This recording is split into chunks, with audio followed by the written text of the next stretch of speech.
da tabii iş gücünü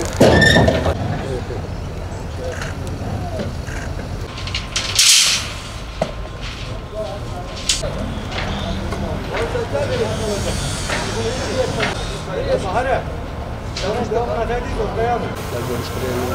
Bizim için sizin görüşün diyor. Biz bilgiler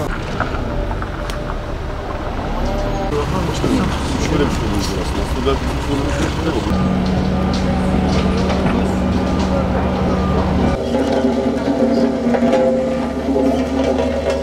Bugün Battalgazi bölgesindeki rezerv alanlarını ziyaret ettik.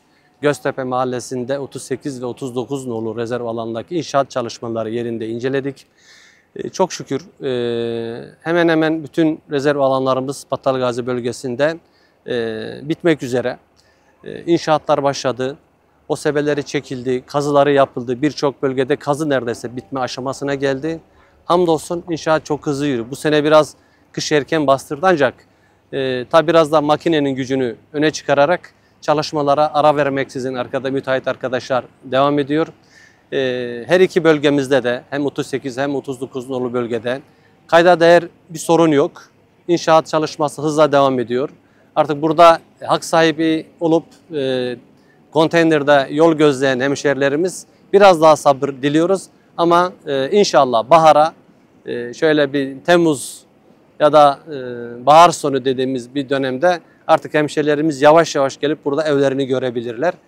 Arkadaşlar bize o müjdeyi veriyorlar. 240 gün şeklinde ihalesi yapıldı. İnşallah biz umut ediyoruz. Bu tempo böyle devam ederse, kış çok şiddetli geçmezse bahar sonu, yaz başı hemşerilerimiz burada evlerini yavaş yavaş görebilecekler. Biraz daha sabır diliyorum. Bizler de arkadaşları ziyaret ederek oraların hangi sorunu olursa olsun bizimle paylaşacaklarını beraber istişare ettik. İnşallah biraz sabır, kışta az önce söylediğim gibi müsaade ederse biz Mayıs sonu, Haziran başı veyahut Haziran sonu inşallah burada artık bir daha geldiğimizde yükselmiş binaları, boyanmış binaları göreceğiz. Allah bize o günleri de göstersin. Ben tekrar hemşerilerime bu inşaatların hayırlı olmasını diliyorum. Biraz daha sabırla oturdukları konteynerlerinden, evlerinden ya da il dışındaylarsa bizi takip etsinler. Buradaki çalışmalar inşallah ara vermeksizin devam edecek. Teşekkür ederim.